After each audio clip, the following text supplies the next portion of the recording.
Bonjour à toutes et à tous, bienvenue dans Sport 7. Il est l'un des personnages incontournables en matière de handball nantais depuis quelques années.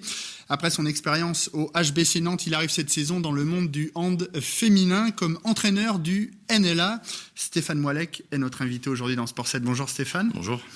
Alors hier, c'était la reprise du championnat de National 1. Vous receviez Chambly et vous n'avez pas fait de détails. Victoire 45-12.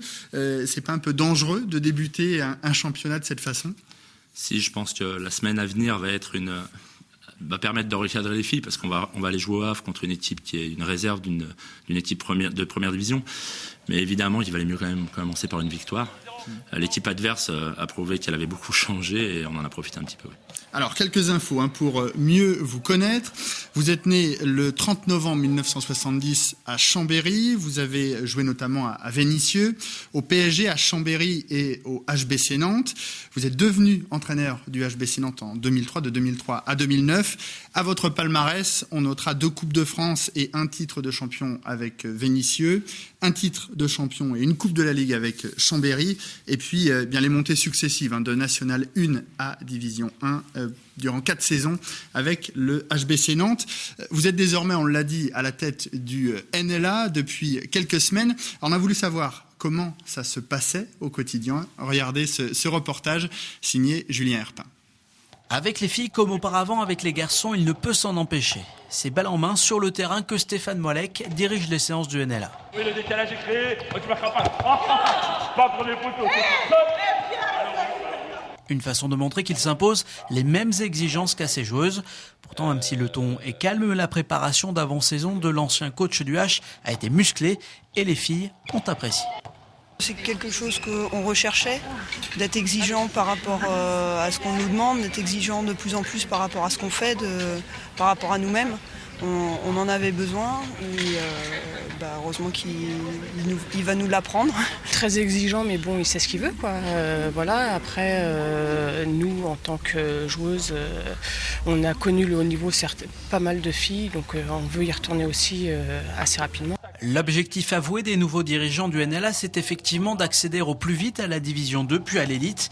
Bref, réaliser le même parcours que les garçons du H il y a quelques années, sous la houlette d'un certain Stéphane Moilec.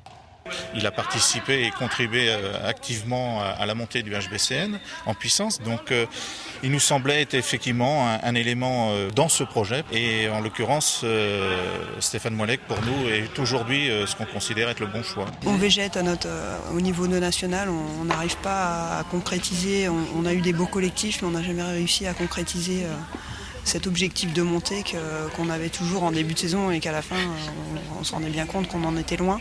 Donc oui, il fallait du changement. La feuille de route du nouvel homme fort du NLA est donc claire. Si sa capacité à mobiliser et à faire évoluer son groupe ne fait aucun doute, c'est son aptitude à manager des filles qui pose question, même si certaines semblent déjà séduites. Il est sympa avec vous ? Presque tout le temps. Presque tout le temps. C'est-à-dire que des fois, vous élevez la voix un petit peu, Stéphane ? À élever, il n'y a pas besoin de trop parler fort. Avec les filles, j'ai déjà une grosse voix. Donc, non, je crois qu'elle goûte pour quelques-unes à vraiment la performance. Et moi, je suis habitué à ça depuis toute ma vie. Donc, à partir de ce moment-là, moi, il n'y a pas de changement. Il n'y a vraiment pas de changement. C'est quoi la grosse différence entre le hand féminin que vous découvrez au plus haut niveau et puis le hand masculin ? Je crois que les 5 années que j'ai vécues à Saint-Julien m'ont permis de voir qu'il ne fallait pas laisser traîner les choses avec les filles. Il faut rappeler, après le HBC Nantes, vous avez entraîné les filles à Saint-Julien-de-Concelles. Voilà, c'est ça, un petit club, niveau. Voilà, très bas niveau. Et ça m'a permis de voir que toutes les périodes où on laissait les filles un peu douter ou un peu se prendre la tête, ça perdurait et que ça allait alimenter des choses négatives sur le terrain. Donc, c'est pas le cas chez les garçons ? Chez les garçons, ça se rentre dedans tout de suite et c'est réglé le jour d'après, quoi. Donc non, chez les filles, il faut être un peu plus attentif. Ouais. Qu'est-ce qui vous a plu justement pour revenir au NLA dans ce projet, on le rappelle, c'est un projet, Julien le disait, sur 5 ans. C'est Arnaud Ponroy qui a injecté 200 000 euros, qui a fait passer le budget de 250 l'année dernière, 250 000 euros à 450 000 euros cette année. Qu'est-ce qui vous plaît dans ce projet ? C'est c'est le fait de faire peau neuve justement dans le hand féminin à Nantes. Ouais, je crois que le fait qu'on avait réussi avec le H à faire des choses sur le bassin nantais prouvait qu'il y avait matière. Il y a le basket féminin qui a plutôt réussi, qui est en Coupe d'Europe. Il y a les volley féminins et masculins qui ont réussi aussi. Donc je pense que le hand a essayé plein de choses, n'a pas réussi. On a injecté des nouvelles personnes. Espérons qu'on prendra le train en marche comme tous les autres sports pour amener au sport nantais encore un autre sport au plus haut niveau. C'est quoi justement le secret pour pouvoir amener le hand au plus haut niveau, comme le hand féminin, comme les baskets? Je pense qu'il faut que les gens aient envie de venir dans la salle. Il faut que les filles elles aient envie de mouiller le maillot perpétuellement, ce qui est déjà bien en place, qui existait déjà les années passées. Maintenant, il faut que la qualité du jeu et la qualité du spectacle soient telles que, en plus des résultats, il faut qu'on ait envie de venir voir quelque chose de sympa, quoi. Alors justement, pour avoir envie de venir voir, il faut des bonnes joueuses que vous avez recrutées. Vous avez essayé en tous les cas cet été. Comment vous avez fait pour reconstruire cette équipe? Il y a 7 nouvelles joueuses. Alors il faut tout de suite recadrer les choses. Steve Berger a recruté, l'ancien entraîneur du NLA, a recruté 6 joueuses. Et moi j'ai recruté Maria Balz seulement parce qu'il nous restait une opportunité financière. Et donc j'ai choisi de prendre une meneuse de jeu qui allait un peu dans mon style de jeu à moi. Les 7 joueuses, je les connaissais pas, les 7 autres. Par contre on a perdu 8 aussi, il faut pas oublier de le dire. Et évidemment qu'il fallait reconstruire dans l'homogénéité. Moi je suis plutôt dans ce fonctionnement-là. Il y a 23 filles potentielles qui peuvent jouer cette saison en équipe 1. Alors, vous n'êtes pas entraîneur, vous êtes manager sportif. C'est la première fois dans un club, vous avez la certitude d'avoir les pleins pouvoirs pendant toute cette saison, là, au moins? Je travaille avec Philippe Aubry, je travaille avec Loretta, je travaille avec l'entraîneur aussi des moins de 16. Non, je pense que chacun a un rôle très, très défini. Maintenant, petit à petit, le plus important au jour d'aujourd'hui, c'est le terrain, évidemment, mais petit à petit, on va mettre les choses en place au niveau stratégique, au niveau du handball pur sur les jeunes aussi, pour qu'on ait une identité complètement différente par rapport au bassin nantais, par rapport au club avoisinant, évidemment. C'est quoi? Vous voulez former l'équipe avec un peu d'expérience, un peu de jeunes? C'est ça? L'équipe est très très jeune à la base. Il y a 3-4 filles qui dépassent les 26-27 ans. Je dirais que ça a toujours été comme ça au NLA. Maintenant, il faut qu'on est dans un bassin où il y a vraiment beaucoup de jeunes. Il faut qu'on les habitue à la performance. Il y a la sport-études pas très loin. Donc, il faut qu'on utilise tout ça. Ouais. Vous vous donnez combien de temps sur un plan personnel pour que ça réussisse? Si jamais ça ne réussissait pas cette année, vous partiriez? Non, parce que je pense que quand on a un entraîneur qui travaille avec beaucoup de gens, il faut un peu plus de temps. Autrement, je réduirais mon groupe et je me dirais c'est avec celle-là que je vais réussir. Non, je pense qu'il faudra les 2-3 années pour aller vers cette D2. Maintenant, si c'était l'année prochaine, on gagnerait un peu de temps pour aller vers les LFH après. Le président du NLA souhaite une collaboration à moyen terme, long terme avec le HBC Nantes. On sait que vous êtes parti, ça a été difficile, votre départ du HBC Nantes. Est-ce que vous aimeriez, vous aussi, collaborer malgré tout maintenant avec votre ancien club?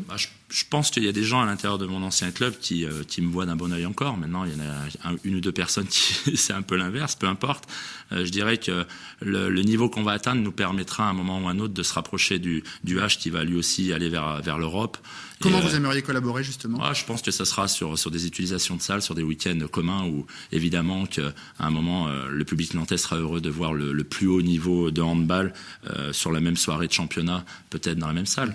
Donc évidemment on véhiculera sûrement les mêmes valeurs parce qu'il y a des valeurs que Thierry a entretenues et a améliorées. Et puis moi je viens de la perf, donc à partir de ce moment-là ça changera pas beaucoup. Ouais. Allez, avant de continuer avec vous, Stéphane Moillet, je vous propose de faire le point sur les principaux résultats sportifs du week-end.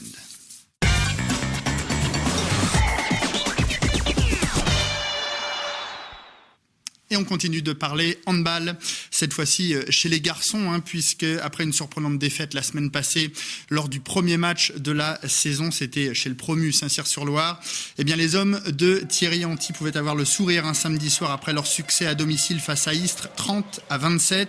Thierry Anti qui pour cette rencontre a pu aligner toutes ses recrues avec notamment le premier match de Mahmoud Garbi sous ses nouvelles couleurs et la bonne performance également de Michele Scatar, auteur de 8 buts. Les handballeurs nantais qui ont mené toute la partie et qui ne voulaient retenir que le résultat à l'issue de la rencontre. Écoutez. Le plus important, c'était vraiment de gagner. Et c'est vrai qu'on n'a pas... Je ne vais pas dire qu'on a eu peur, mais les dernières minutes étaient un peu longues. Mais je pense que là, cette victoire et ces 3 points, ça va vraiment nous booster pour l'avenir, j'espère. Il y a vraiment un désir de construire quelque chose. On est au tout début. On est au tout début, donc voilà, il y a encore pas mal de petites choses à régler, mais je suis assez satisfait de la production de l'équipe aujourd'hui. Et les Nantais qui se rendront à Nîmes pour la prochaine journée, ce sera le 2 octobre. En rugby, Fédéral 1, un mot du Sporting nazérien, brillant vainqueur de Saint-Médard, 26-9 lors de la deuxième journée de championnat. Les Nazériens 4e au classement à 2 points du leader Périgord. Prochain rendez-vous pour le Sporting nazérien.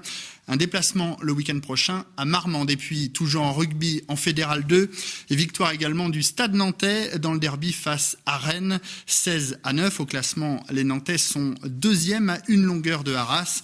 Les rugbymen nantais qui se déplaceront d'ailleurs du côté du nord, du côté de Arras le week-end prochain pour le compte de la 3e journée. De retour avec notre invité aujourd'hui, Stéphane Moilec, l'entraîneur des filles, des handballeuses nantaises du NLA. C'est finalement l'opportunité rêvée également pour vous relancer ce projet-là? Oui, je pense. Déjà, ça me permet de rester sur Nantes et c'était une vraie volonté de ma part que de rester. Ma famille est bien à Nantes. C'est une super ville et je pense qu'il y a de quoi faire tant au niveau sportif qu'au niveau des supporters parce qu'il y a vraiment une grosse affluence à chaque fois dans les salles. Donc évidemment que c'était la meilleure opportunité. Alors il a fallu attendre un petit peu, il a fallu prendre un peu des risques. J'espère que ça va payer. Ouais.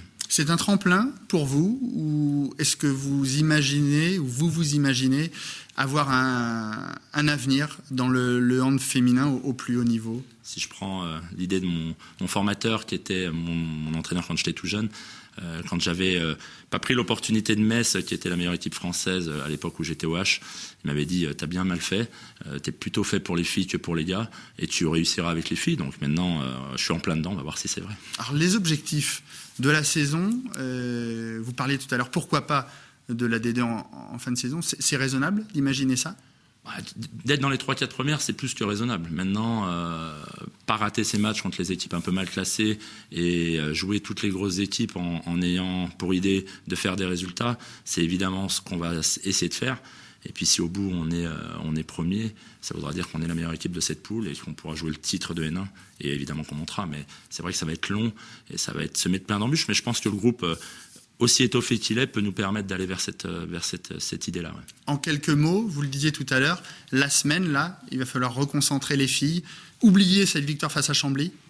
Ouais, dès ce soir, on va les reconcentrer, on fait un petit football. Donc, elles ont leur récompense de la victoire d'hier, mais on s'entraîne quand même. Par contre, dès demain, évidemment, on se reconcentrera sur du travail et sur 2 séances, et puis jeudi sur 2, et puis vendredi sur 1. Merci beaucoup, Stéphane Moilec, d'avoir répondu à notre invitation. Vous pouvez retrouver cette émission sur www.nantes7.fr. Quant à nous, on se retrouve la semaine prochaine. Très bonne semaine à tous.